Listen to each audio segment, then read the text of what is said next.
evening, everyone, and welcome to another episode of Turn Left. I am your host, Indiana's own Dana Black, coming to you live. Yes, all the way live from Black Pearl Studios, where we talk about Indiana politics from the left side of things. Okay, y'all know normally I rant, but tonight I've got some of the best in the business from right here in District 3. I'm going to include them in my rant. Oh, y'all, thank you. Thank you. First up, I want to introduce my co-host, my guest co-host. You've seen him, you've heard him. He's got the smoothest voice in the business, makes me step my game up, makes me work harder at what I do and honing my craft. Y'all give it up for my labor radio, Mark Gevert. Mark, welcome to the show. Thank you, Dana Black. I was honored that you asked me. And let's remind everybody, I'll put a link inside here too. John Stevens, who's our guest tonight, I did an interview with him, spent over an hour talking to him. So I'm giving you a solid 45 minutes of interview that's going to be outside of the things we talk about tonight too. But John Stevens is a great candidate. Looking forward to things happening great in 2022. Absolutely. And normally I don't even let my guests in on my rant. But you know what? There's so much business that we're going to talk about tonight.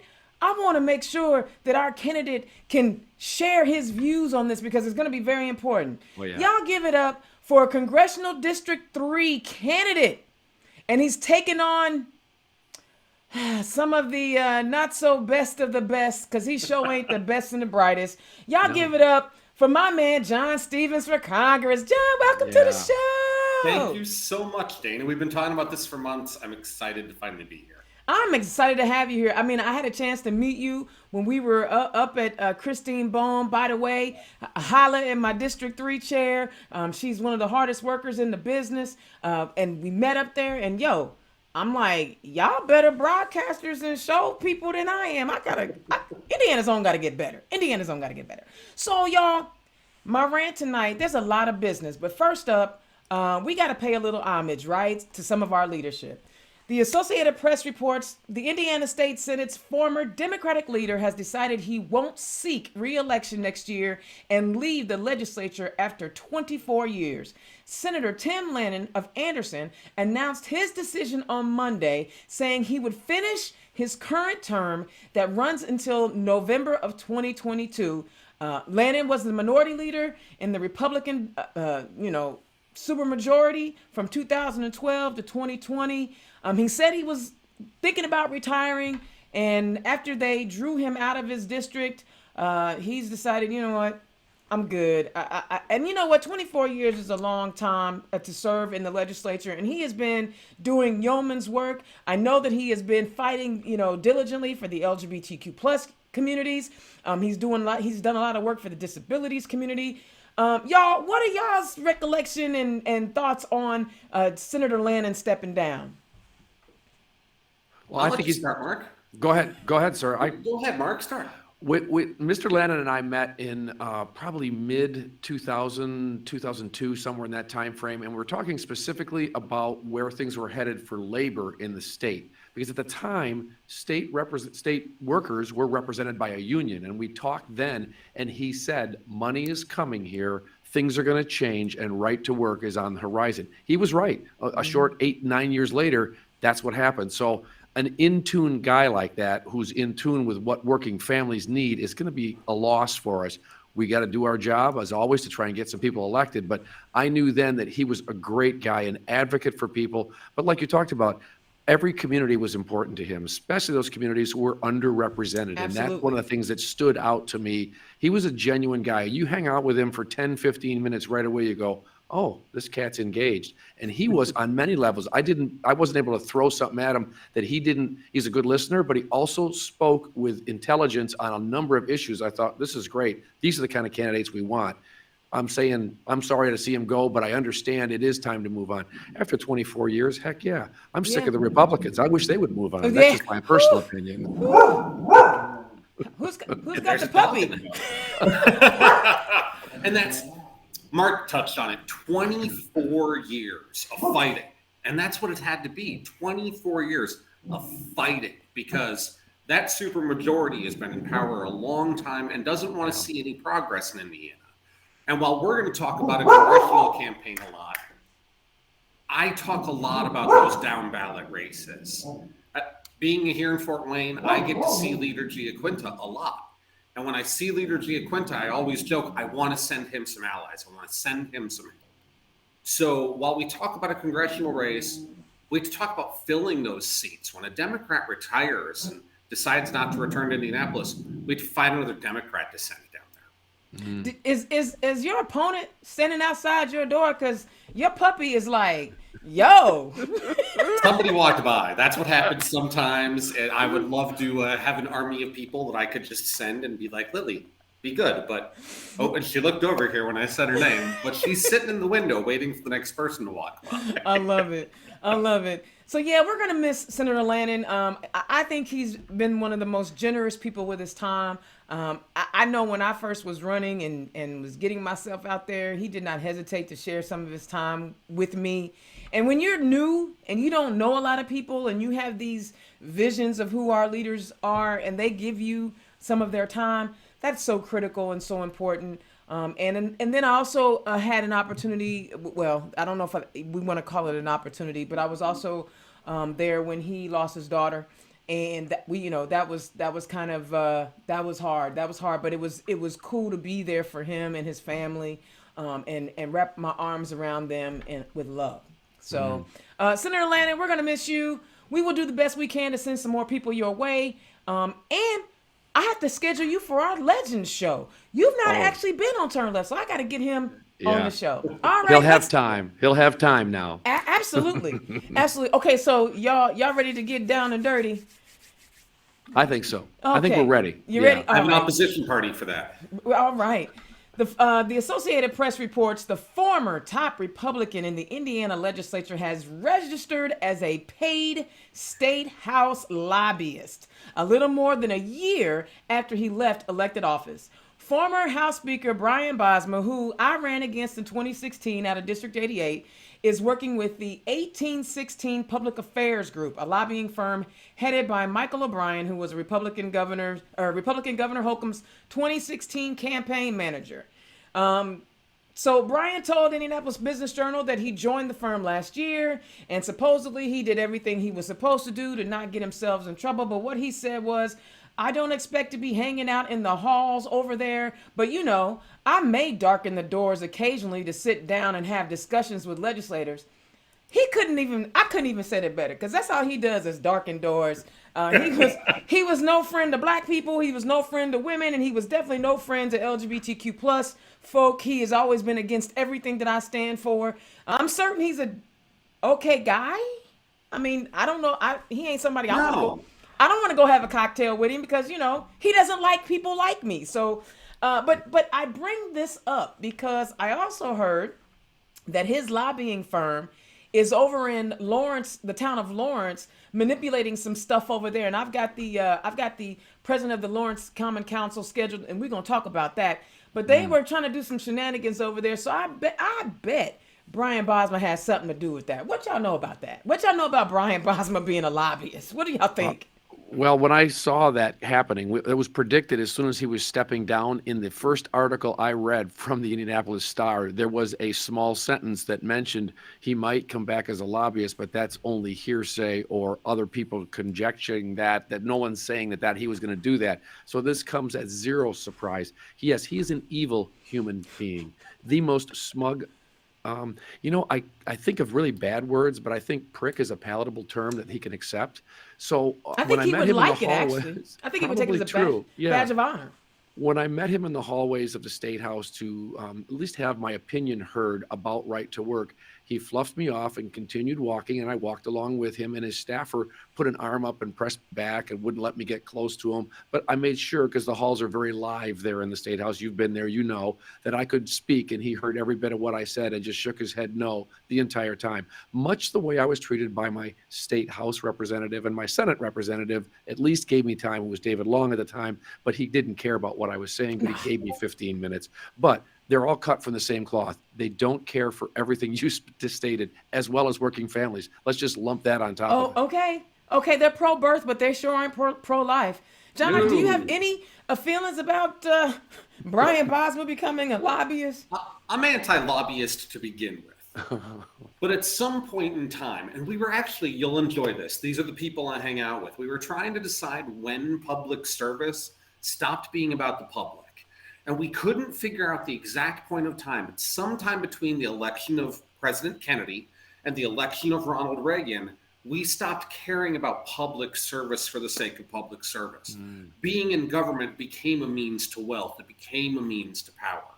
And that's all Brian's doing is he took his money he could get in the state house, and now he's taking a lot more as a lobbyist. But can we talk about the name of that lobbyist firm?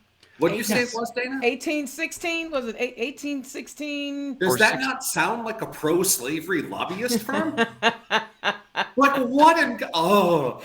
Yeah, like pre-Civil War. Like we want to go back before the Civil War.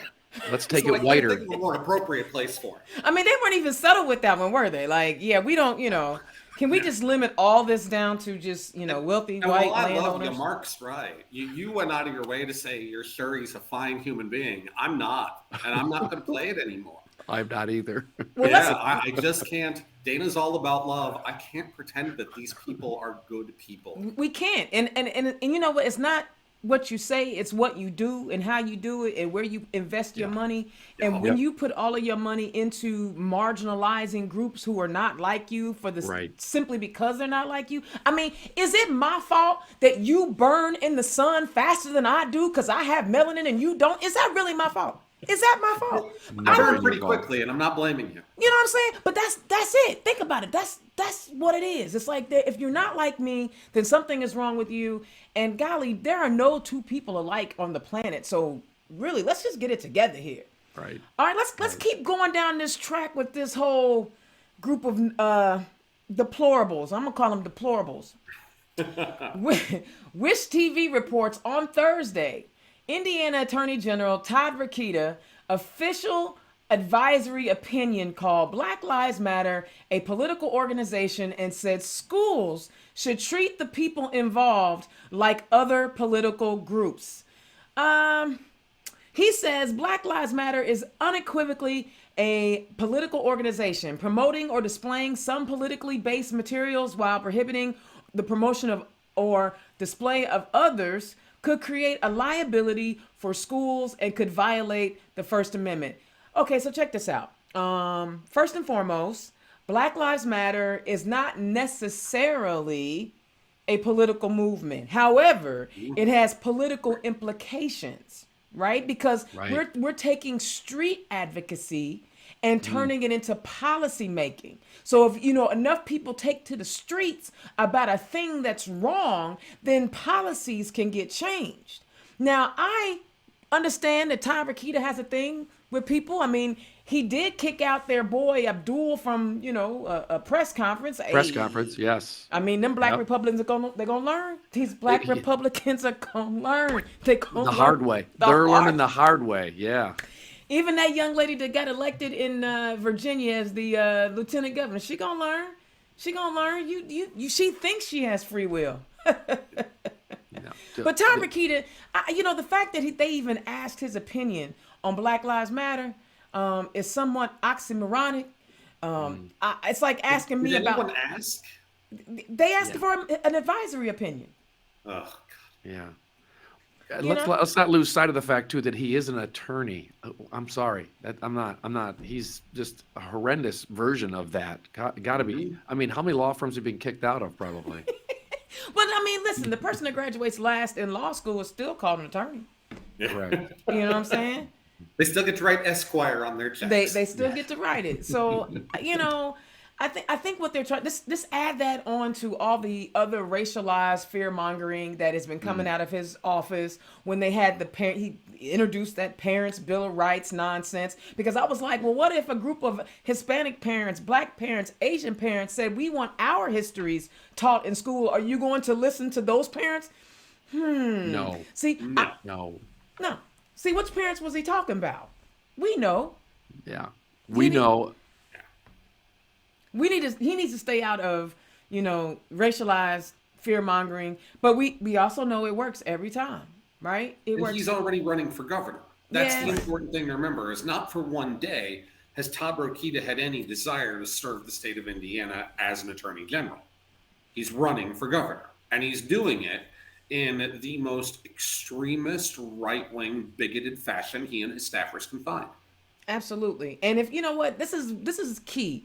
If we get ourselves organized and galvanized and energized for 2022 and 2024, we have enough of us in the places that haven't been drawn out, right? All of our statewide races, are up for grabs. If we turn out and we can get rid of this dude, why is he representing us? He is the worst of us. He does not represent the best of us. And I'm sorry, Tyler Keaton need to go bye-bye. And Yeah, I haven't run into a lot of Republicans who love on him. They'll just accept him, and he's a known name, and he's really gotten anywhere because he's a recognizable name. When the committee alleged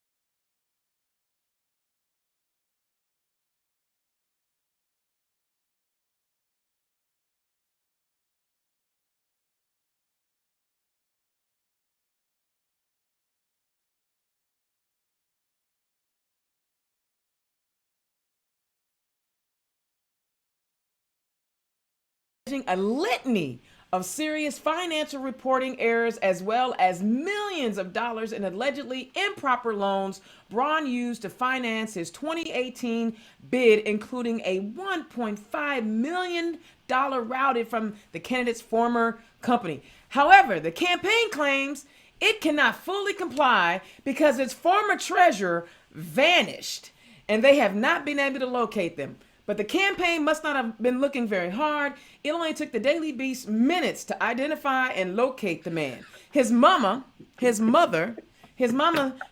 said in a phone call that she could pass on the request. I love that. You know, we were talking about that one a little earlier. It doesn't matter. It doesn't matter if you're 60 or you're 20. When you got your mama involved, it's going down. It's going down. Senator Braun, we already knew that he was, unscrupulous from the get-go, right? Yeah. And these guys, all they do is use their money to buy offices instead of earn offices. What do you guys think about, the feds coming down? And what do you think the repercussions should be? What should they be or what will they be? Because this is America and he's white. Okay, next. I think what should really happen is they should continue on this whole line of questioning because he can't squirm his way out of this. Although they'll find a way to talk about how it's somebody else's fault and not his, but he lent himself money. He violated a number of statutes that are something that the FEC follows up on. If there's the hint of something going wrong, they're going to go after you, whatever you're a state party person or you're at a federal level. Basically, we knew this. It was a bought election. Absolutely. What those millions of dollars did was put was the Mexican Joe, they called him. That was their constant beating the drum at 5 o'clock, at 6 o'clock. Every time there was a break on TV, there was a commercial. That cost millions of dollars. That's where that money went to sway those voters. So it was a bought election, again, by the Republicans. Absolutely. John? And Mark has far more faith in the FEC than I do. Okay. The fact is that at some point in time, they might roll around to slapping him on the little pinky finger. They're going to ask him for money. But he clearly has tons of it. He's got a net worth more than $60 million. He sold stocks and accidentally wired that money directly from his own company to the campaign account. There's numerous violations of campaign federal finance law here, but we never get to the point where there's real punishment. Absolutely. And it's been a frustration for me, not just in campaign finance law, but as we look back at January 6th. Did you guys see that the appeals court put a hold on releasing 45's documents from the archives? Did you see that came out this afternoon? Yeah. Well, and that's what's so frustrating, right? You see these guys doing wrong over and over and over again without any real prosecutorial justice. But if I steal a pack of gum from the dollar store, they're going to give me 15 years for grand larceny. You know what I'm saying? And that's the equivalent. That's the reversal equivalent. These guys continue to do things unethical, illegal, and people are not being held accountable because guess what? Bottom line is a lot of those folks keep thinking once I'm out of government, I'm going to land a good job and make a whole bunch of money with these people. In the meantime, it's our tax dollars, it's the people in the streets, it's the people who are struggling every day, who are not benefiting from these people being in places of decision making. And it frustrates the hell out of me. As you're not alone. You speak for so many Hoosiers right now who are very upset about this. I guarantee he was arm in arm with Lev Parnas and all these other folks too, and says, "Well, that was just a photo shoot. I didn't have." No way. He was anti-Trump, as was Jim Banks. They said, "No, I don't want that man to represent us." And as soon as that guy won, they saw the money train and they jumped on board. And they all got holes in their knees. Yes. Anyway, I mean, real talk. And I'm gonna be honest with you. As one of those people who often walks into a place and has to prove herself, right? And I probably shouldn't feel that way, but that's how I feel sometimes when I walk You've into a spent place. your life going through this. You can't not feel that way. That's what you've Exactly. always been dealt. Exactly. And, with my 3 degrees hanging back there, the idea that these men are so spineless. They are so spineless. They have no courage and they have no integrity, but they have the audacity to pretend like I'm less than. I can stand up to, listen, I can stand up to anybody. You know what I'm saying? If my facts are wrong, correct me and let's go back at it. But the bottom line is I am not going to be a punk for anybody. Now, I do pick and choose my battles, but they're just cowards on so many levels, and I'm sick and tired of cowards determining who I am and what my value is. They are flat out cowards. And John, she said she wasn't going to do a rant. I'm glad she is. I love that. It's as a black woman who happens to love women, it is just so frustrating that every year there's a new anti-LGBTQ plus bill. There's another unarmed black person who is gunned down by law enforcement without prosecutorial justice, or there's new legislation coming out to regulate a woman's body by these same spineless innies. You know what I'm saying? That's all I can call. I mean, it's like it's frustrating. And if I ever get a chance to see him on the street, I'd be more than happy to step to him. But they too cowardly for that. I get in my pickup truck and I can drive anywhere in Indiana looking just like this. I don't run, I don't hide. But these punks can't even come back and hold a town hall, and they're elected officials making 6 figures. It ticks me off, and I wish, the rest of Indiana would get as mad as I am, because there are people who are struggling. There are people who are struggling, and these clowns are in a position to write policy for us. Yeah. Ah. Yeah, I know. But That doesn't benefit them at all. No, and that's not what that's not what you're supposed to be in it for. You're supposed to be a public servant. And listen, the other thing, they want to be quick with their Christian values. I grew up in Sunday school, and Jesus Christ was never nothing like what these folks is doing. They do the exact. It's almost like they went in the scripture and said, Jesus said, feed the hungry. We should do the opposite of everything that's in there. Right. Well, the cafeteria Christian is what I call them, because they just pick what they want from the Bible and the moment they need it. And change the words. And change Correct. the words around to fit whatever narrative. Anyway, it just burns me up. So that's why tonight we have an opportunity to replace one of those deplorables in District 3. John Stevens, tell the people who you are and where you come from. Where I come from, the United States of America, planet Earth, the Milky Way. Sorry. It's Dana. Dana brings out the sarcasm in me. I'm just here to have fun. My name is John Stevens. I am running for Congress to represent Indiana's 3rd Congressional District. I grew up in Milwaukee, Wisconsin, and then lived most of my life in Colorado before having the opportunity to return to those Midwestern roots. And when I had that chance and I could go anywhere I felt like going, I chose Fort Wayne, Indiana, because there's this great sort of small town feel, but it's big enough that I can go to baseball and hockey games. Okay. So, what was it in your upbringing that said, I want to be a public servant, I want to get involved in politics? Was this something that you did early on, or did it just kind of evolve over time as you started to see things that were happening in the world? So the first time I voted in an election, it was a guy named Clinton. Okay. The first time I was involved in politics, it was as a volunteer, just knocking on doors and registering voters for the junior senator from Illinois, who eventually goes on to become President Obama, the greatest president of my lifetime. Okay. In the time period between Clinton and Obama, I was a spectator. I wasn't really involved in politics. I wasn't doing anything except sort of living that life and going, this doesn't affect me. President Obama was the first time I got excited about a candidate. That was the first time I realized I could get excited about a candidate. So after working that first election, and at that point in time, I was in San Diego. I knocked doors in San Diego County. I registered voters in Oceanside and Carlsbad. And after President Obama's campaign, I said, God, I can get excited about people. Like, it is possible to be excited about a political candidate. So from then on, I've worked to find the candidates who excite me. And I've knocked doors and registered voters and volunteered on congressional campaigns, on gubernatorial campaigns, on presidential campaigns in all different places in the country. And eventually moved out of the ranks of just sort of knocking doors and doing outreach and moved into a writer's room. Had the opportunity to be a speechwriter for a current governor who was running for Congress at the time I was writing speeches there. And then last year, I got to work on both Chip Coldiron's campaign and on Emma Steele's campaign for the State House, doing some commercial writing and helping out with various writing tasks there. And it was during those campaigns that I thought for the first time, people have been telling you one day you're going to run. Mm-hmm. So one day is here. I love it. And you know what? I love the fact that you've have had this much time and experience in politics and understand the ins and outs. You're not, you don't have a pie in the sky. You have realistic expectations, right?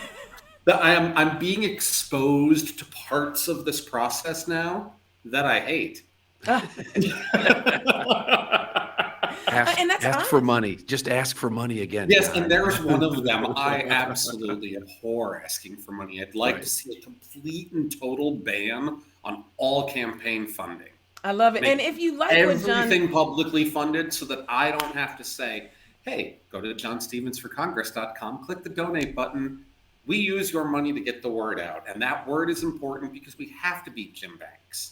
Well, and you don't have to leave the live feed. There's a link that you can click on right there, because Turn Left, what we try to do is make sure that we're turn these into fundraisers as well. So click on the link, donate, because we got to get rid of that other clown.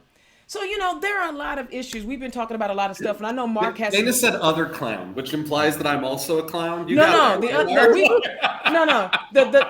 ones on the right side who are always incorrect. Isn't it interesting that they're on the right but always wrong? Yeah. Yeah.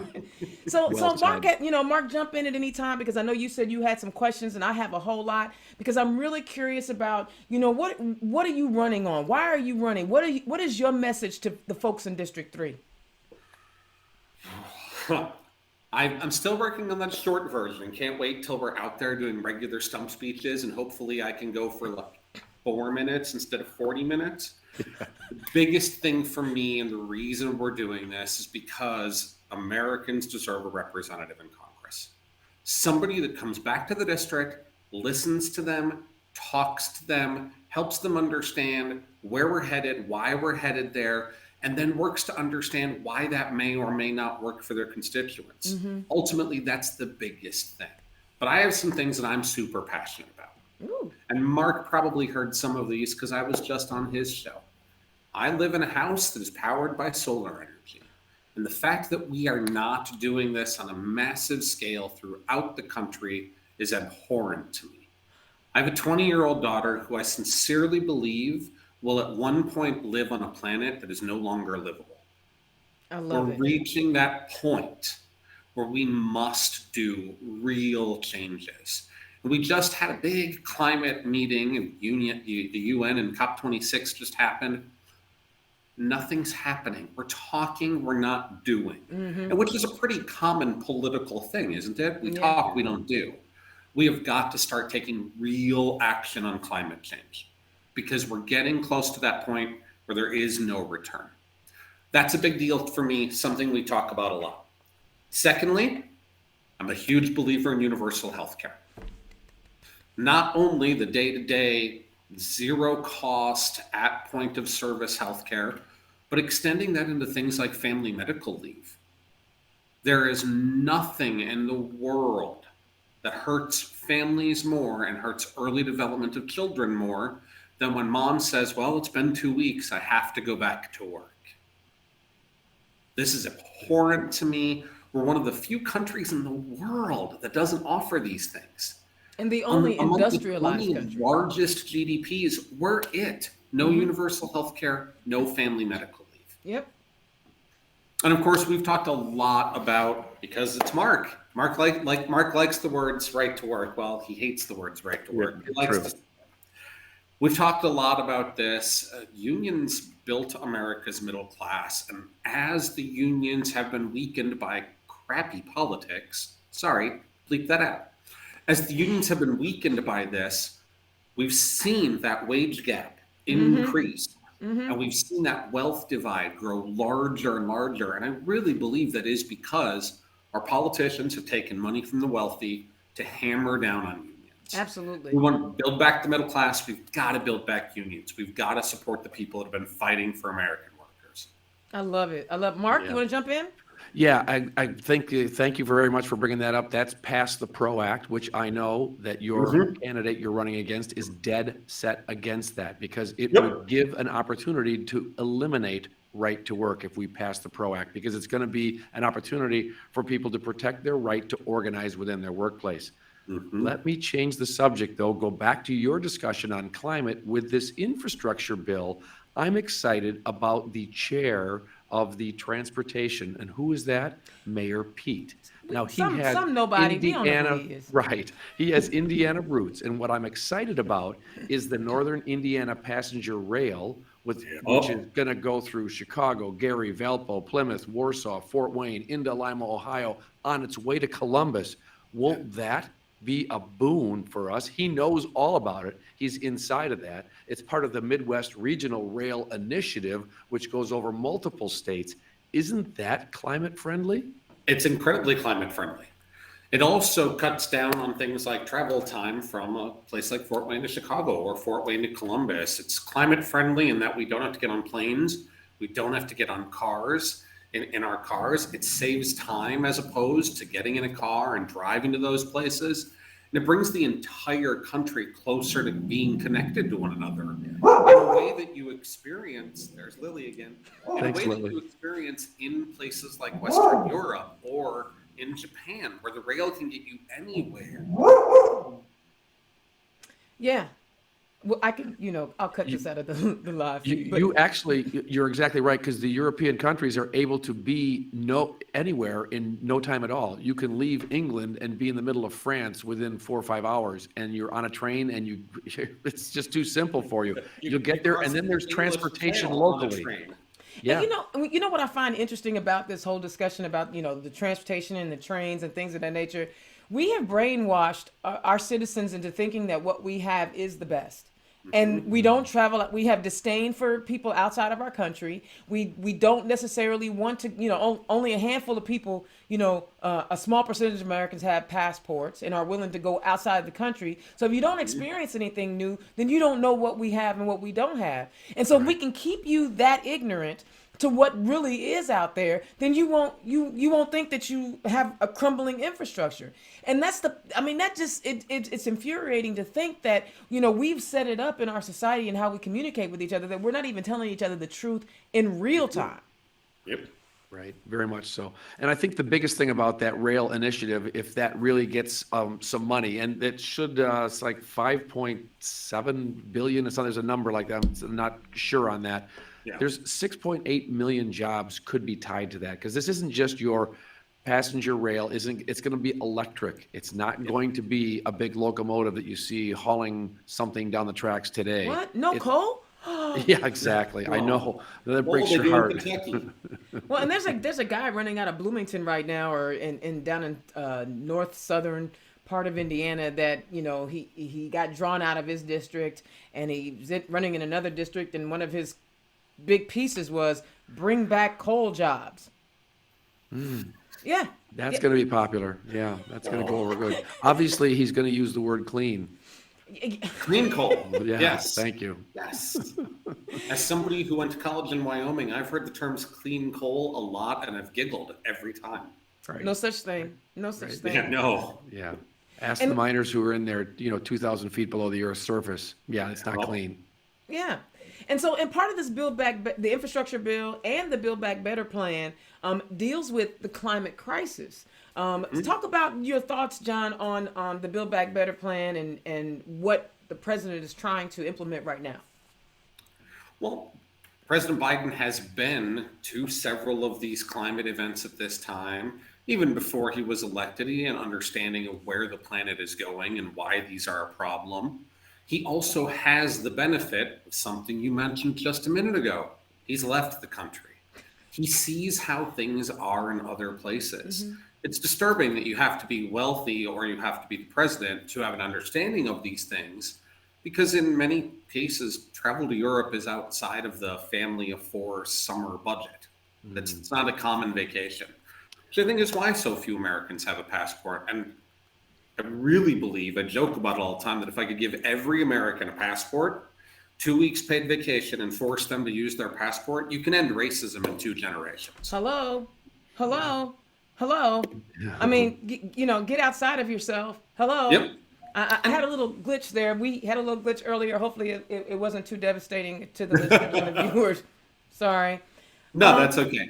Yeah. But if we can get people to experience how things are outside of here, they'll also discover that the horror stories you hear about Canadian healthcare are lies. They're Yeah. The total horror lies. stories you hear about solar power in Norway is a lie. These things are working in other places. We have to work towards that. And that's what the Build Back Better plan does. It does so by building a new infrastructure that isn't just an update of the things that we're doing right now. If I didn't live in a solar home, both of the power plants that feed Fort Wayne are coal-fired.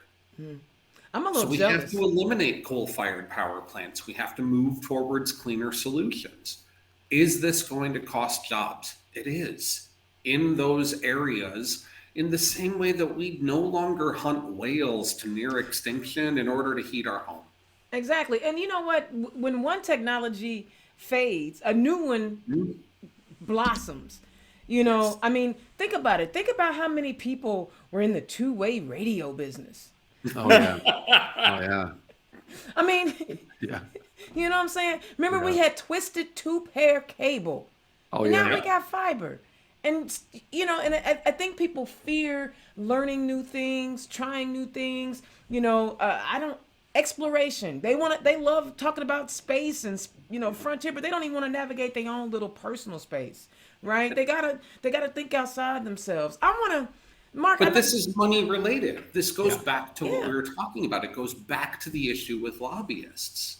Yeah, oh yeah. Coal and then natural gas and then the oil industry were the first time that corporations were so fabulously, disgustingly wealthy that they could pay for technology to stop.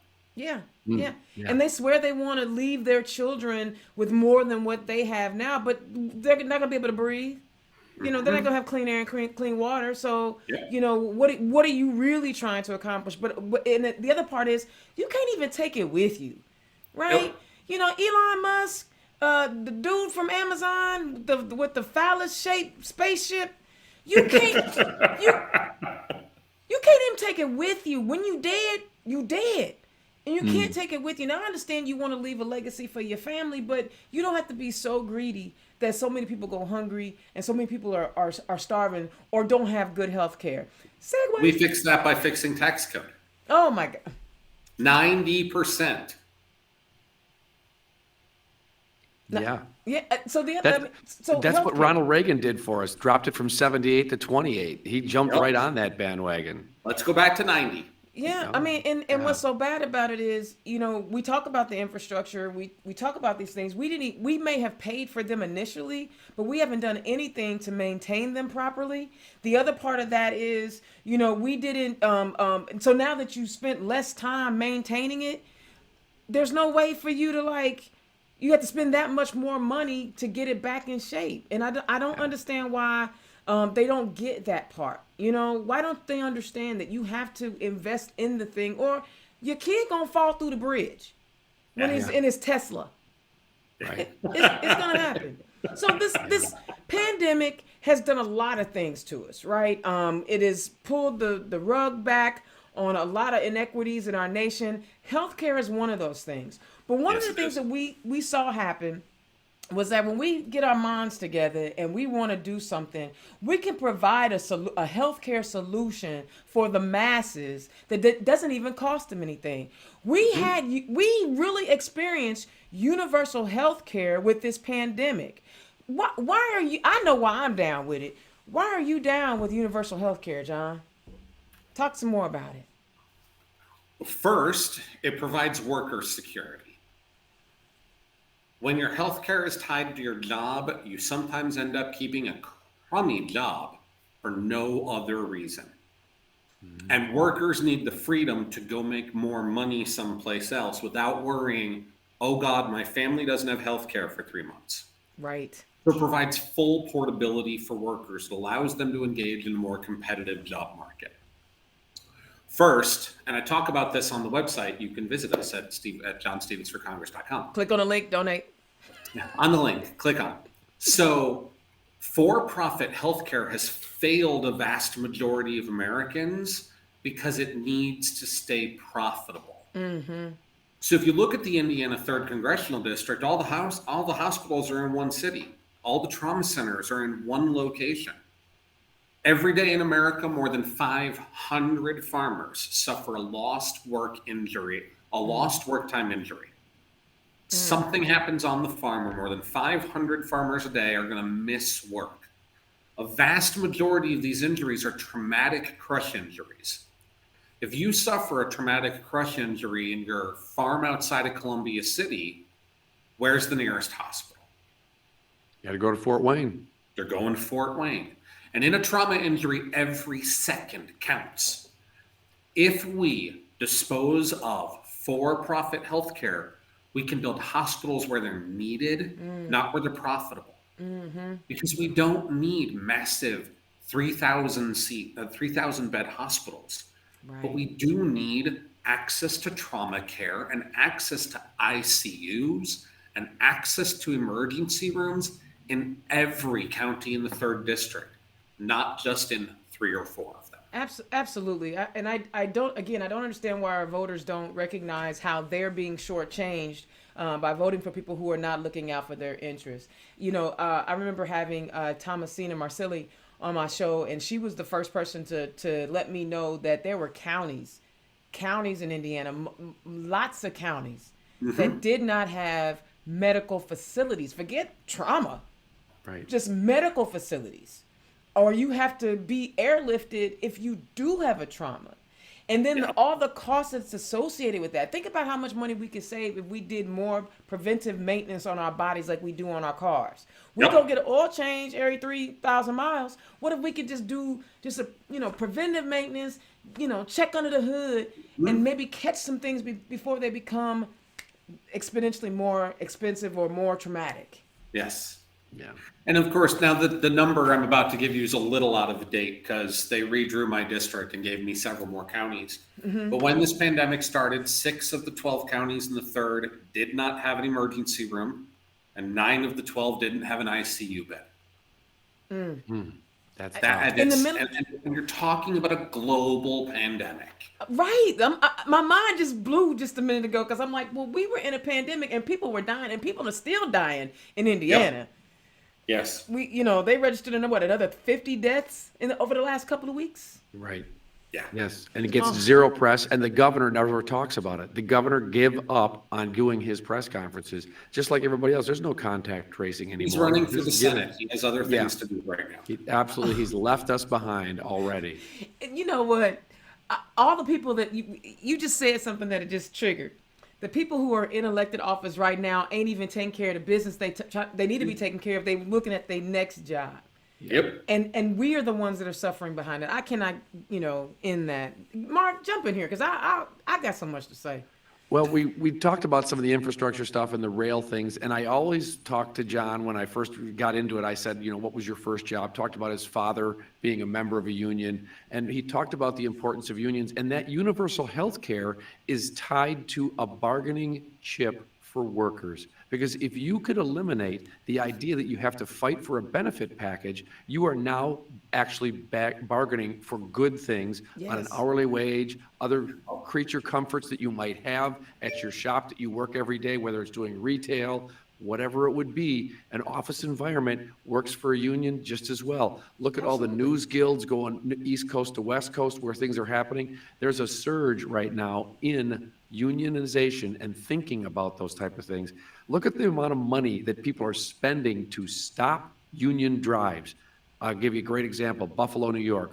5 different locations of baristas at Starbucks are trying to unionize. They've got their ballots are coming to their houses right now. They're voting at this time. While this is going on, Starbucks is spending millions of dollars with attorneys from firms that will bust your union and flying all their But pay it CEOs and CFOs into Buffalo, New York. Why would they go there to look at how things are going? They want to tell the partners that you don't need a union.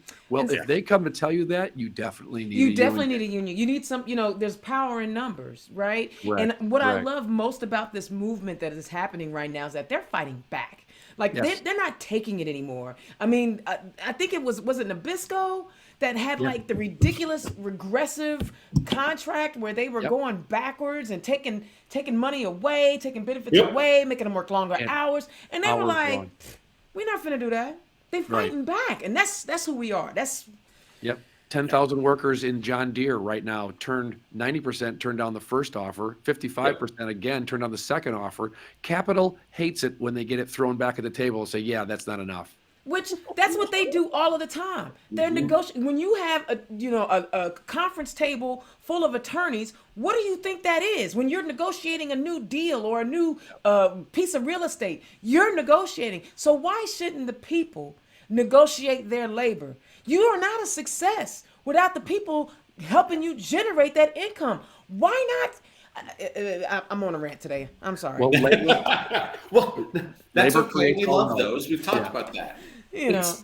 We keep hearing about a labor shortage that is kind of bullpucky. There's a wage shortage, though. Yeah, absolutely. People are sick of working for crummy wages. Yes. And I'm going to take just a minute while I have this captive audience. I'd like to thank every restaurant that has posted one of those terrible signs that said labor shortage, we're closed, because now I know never to come back. Okay. Learn to pay your staff and they'll be there. No, crappy hours, crappy, pay, crappy work conditions. But here's the other thing that people aren't taking into consideration. First, let's consider over 600, we're close to 700,000 Americans died. Yep. They flat out. That is the population of Indianapolis. No, we're a little more than that, boo. No, you're not. Yeah. Oh, yeah. Oh, we hitting close to 1 million. I'm gonna need. Yes, I saw the census.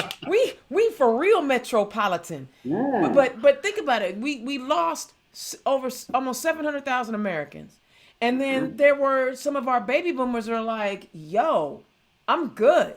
I'm not going back in the workforce." So they're not even taking that in consideration. And then you add to that those that are of working age and do have children.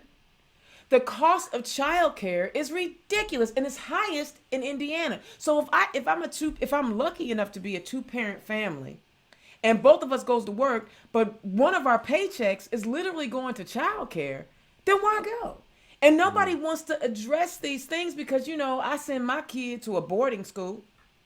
Or, Yep. there's governesses there watching over my Sound of Music children, they don't. So even if there is a shortage, of labor, there are tangible reasons as to why that is. I mean, first let's just write off that first 700,000, which a lot of those were working age people. Right. And then you got your boomers that are like, 59 going, yeah, I'm good. I'm out. Yeah. And then you got people who are like saying, wait a second, why do I have to drive to work? I drive to work and sit at a computer. I can sit at a computer at home. You know, and they want flexible options. And that's, you know, they always want to say they're free market, right? They always want to say free market on demand. Well, people are demanding a different way to work.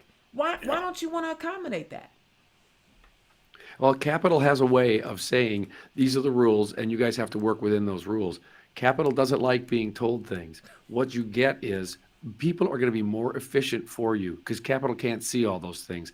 Labor creates all wealth, period. They need to Period. listen to labor. Period. That's it. That's all. And the idea that they think they can just continue to make, I mean, look, they call themselves, I saw a meme and had me rolling, you know, all these wealth creators, but now they moaning and groaning about not having workers. Well, go create your wealth. What you need workers for? Create your wealth. Go create, go create your wealth without workers. You can't. You can't do that. So I want to switch topics again because this is definitely one that matters to a lot of people, and that's education. You know, the Department of Education has a role in how things get passed down. So if you make it to Washington, you know, we don't know what committee you're going to be on. It's probably going to be something obscure that, you know, because that's what they do with the rookies, right? They give you something. But education and the Department of Education and what's coming out of that and how it impacts our young people. Talk about how you see public education and vouchers and all of that. Public education is the single most important thing that's been invented in American history. Without public education, we are more illiterate and more stupid and more likely to vote Republican. So we have got to strengthen public education. Sorry, Dana. That was no. Honestly, I literally said 2016 is the direct result of defunding public education. Yes, it is. Yes. And what we're doing, and this is I have to dig into bills. We've seen it throughout, particularly the pandemic. Congress has given money to states and said, you must spend the money in this way. Mm-hmm. We saw it with rental assistance, which mostly Indiana just didn't spend and then they gave it back. Yeah. We've seen it with PPE loans and these types of things where money was given to states and states were then allowed to do a specific thing with it. Well, what has happened for the last 30 to 40 years at this point is that Congress says, here's money for education. And then states got to do with it whatever they want. So particularly in Indiana, you have one of the most extreme voucher programs in the country. I can be a legitimately wealthy single parent and still get vouchers to pay for all of my students' private education. So Congress needs to go back to the drawing board on how they allocate that funding and put in there, this is for your public schools at a rate of this much per student, and that is where it's going. I have no problem with private educations. I have no problem with a parochial education. I attended St. Paul Catholic School in Milwaukee, Wisconsin. My parents paid for it, and they'll always remind you of that. They paid for that Catholic education. There were no kind of like vouchers. my braces. When my parents gave me braces, they reminded me. So we need to get back to strengthening public education and letting public education be as good as it can be, instead of diverting that funding, honestly, to a population that is already privileged. Yeah. Wealth in America is privilege. Being a straight, white, middle-class Catholic American means I was born on third base. I didn't need a voucher to go to Catholic school. Wow. So we need to stop doing these things that are just designed to really increase that wealth gap further by increasing that education gap, by taking publicly funded money and giving it to private institutions. I love it. And you know what? You said something that I really appreciate. You weren't egged on. We didn't talk about it beforehand.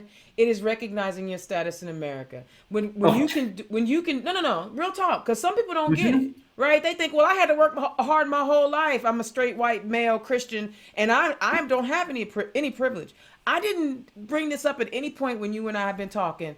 And because when you recognize your place, then you can see the plight of other people. And that was the point that I wanted to make. So I don't even have to ask you about DEI and diversity and all that other stuff because you already get it. you get it in the way that you described who you were in the relationship of this society that we live in. So I want to thank you for that. Yeah, let me add too. I spent over an hour talking to John, and while we talked, what I got out of it was this cat's chill and he gets what others need. That's what I want. That's what I want in a representative. That's powerful, Mark. He gets I what other appreciate people that. want. That's dope. And I appreciate that because, you know, and I am one to always advocate for my community. I always want to see a woman. I always want to see a person of color. Doesn't mean I don't like my cis white males. I love y'all. I really do.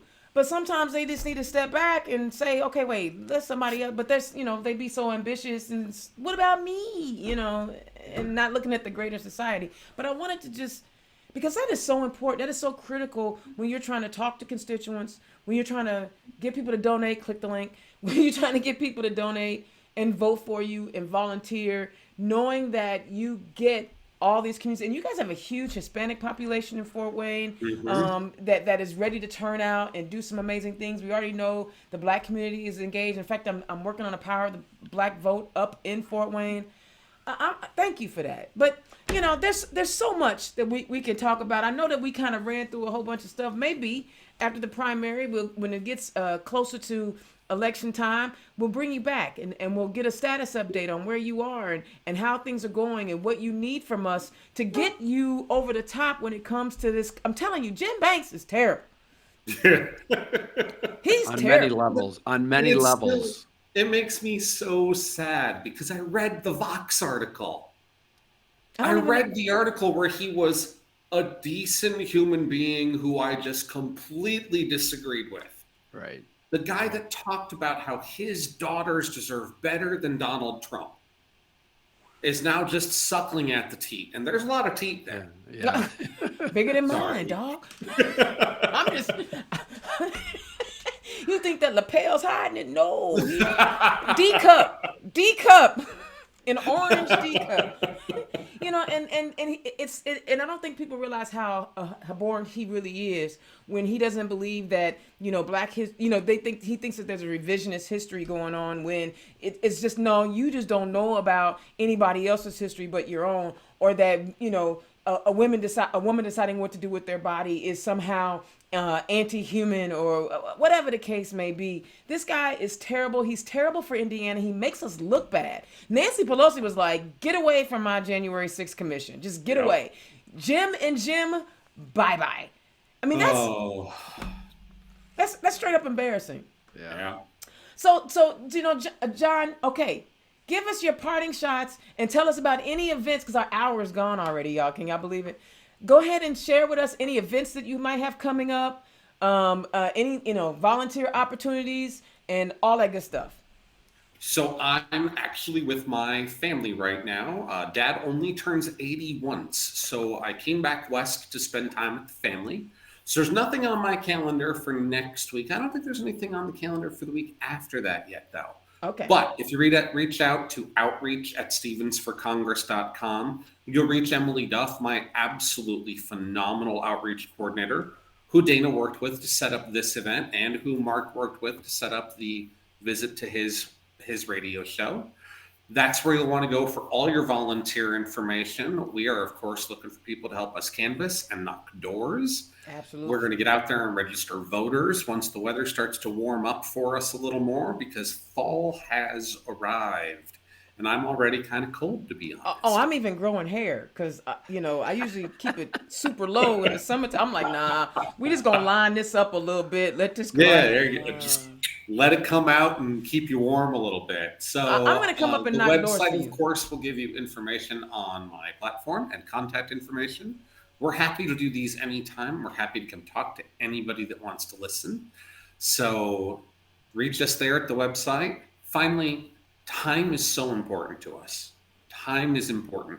Your time means a great deal to me. And if you give an hour knocking on doors and putting out flyers, that is so special to me. Yeah. But this takes piles and piles of money. It does. A It does. political analyst told me that before this was over, we were going to need to raise so much money there'd be 2 commas in the total. Yeah. Yeah. And it's And that unfortunate. that one disgusts me. It's unfortunate. Yeah. I hate making phone calls and asking for money, but every penny helps. And it, you know what? And in this case, this election, it would be worth it. So I will be making sure that I make a donation to your campaign, and we're going to do a team action day, day of action for you. Team action. Awesome. I'm going to coordinate some people together, and we're going to get up there in District 3, and we're going to pick a Saturday when it's warm, because I don't do cold. I ain't going to lie to you. And it'll probably be sometime after the primary, right? When it's I warm. don't yet have a primary opponent. I had one, Exactly. they're gone. We not gonna worry about it. I heard Forrest Gump. I didn't do that. Sorry. But anyway, we're gonna do. I'm making that commitment to you. We're gonna have a team action day up there in District 3 Thank to you. elect John Stevens. I believe in your mission, and I'm gonna donate to your campaign. Mark, give a parting shot. I want to say thank you, Dana Black, for putting this together. Your show, Turn Left, every Thursday when you're on a streak right now. It's cold weather, so you're going to be on here more often now. I always look forward. You bring in the best guests, and thank you for having John Stevens on. If you want to know more about John Stevens, I also put a link in the bottom underneath here in the comments so that you could listen to the radio show that I did with him within the last 10 days. It's wonderful. Great conversation. We got into some stuff. I had to cut like 15 minutes out where we talk about politics and why people look at things and his opinion of it and mine. We kind of went back and forth, but that's still such a good part. I'm going to throw that in a show later that you get to listen to some other time. But John comes at it with the real perspective of listening, understanding what people need, and trying to help. What a great candidate. Looking forward to seeing where things go in 2022 for John Stevens for Congress. I love it. Thank you. Okay, that's the end of the interview. But before we hang up, we all know today is Veterans Day. Yes. And you know we can't have a Turn Left show on Veterans Day and not give a shout out to your favorite veteran. You guys didn't know I was going to ask you that. John, who is your favorite veteran? Oh, this is impossible to answer. One of the things people don't know about John, because there's no reason to talk about it, is after college I was a bartender in Oceanside, California. That If you haven't sounds fun. spent time in Southern California, I could stand on the roof of the bar and throw rocks onto Camp Pendleton. I had the opportunity to become friends with so many members of the Marine Corps there that picking just one, Jackie and Kaz and Chris and so many great Eric who got busted in rank twice because as a range instructor, he used to hit recruits with his cover if they'd flag the range. And honestly, if you point a gun at your fellow Marines and all you get hit with is a hat, I don't see the problem. But picking just one would be nigh impossible. My dad served, my grandfather served. I couldn't pick just one. There's been a lot of great veterans in my life. I love it. Mark, your favorite veteran? My favorite veteran would be my grandfather, my father's father. He served in World War I and came back to serve as a supply chain person in World War II, bringing his expertise in. He was born in 1876, served in World War I, was over age, but they wanted someone with his background to do logistics, and that's what he did. It was wonderful. Those are the contributions, because if you look at what armies do in wartime, 90% is getting supplies to the front line. 10% is those folks that are fighting. Absolutely. People don't even realize that stuff. Absolutely. He was a hero, and the more I learned about him through my father, who was an Air Force veteran also, it was just great to hear, and I'd say hats off to my father and grandfather for both of their service. I love it. Well, I ain't gonna lie. My favorite veteran was my daddy. My daddy, James Arthur Black, who was in the Army, and he served in the Korean War. My father was born in 1932, so he had been around for a while, but he served in Korea. He was a cook, because, you know, it's different in the 50s, but he could cook. That's the thing. My daddy could burn. And he was one of those guys that he was a jokester. I don't know where I got it from. He was a jokester, light and lively, but he had enough compassion and love to bring home an 18-month-old little girl who was homeless and didn't have someone to love on him. And he said he wanted a little girl. And he told me when he brought me home that I was his Christmas present. So shout out to my daddy, James Arthur Black, who was in the U.S. Army. And to all the veterans out there, thank you so much for your service and your continued commitment to, living up to the ideas of who America is and protecting it and putting your life on the line and willing to make the ultimate sacrifice. Because I'm a punk. I couldn't do it. I'm not, right. I can't even crawl through the mud. So I thank you very much for your service. All right. That is my show for tonight. I want to thank John Stevens for coming on. Mark, I'll be hitting you up again because we're going to have some more candidates we're going to talk to because they're going to be labor ready and from District 3 and from all over the state. So I appreciate your smooth groove. I can't remember who I have on next week. Otherwise, I would tell you. I'll holler at y'all next week. Peace.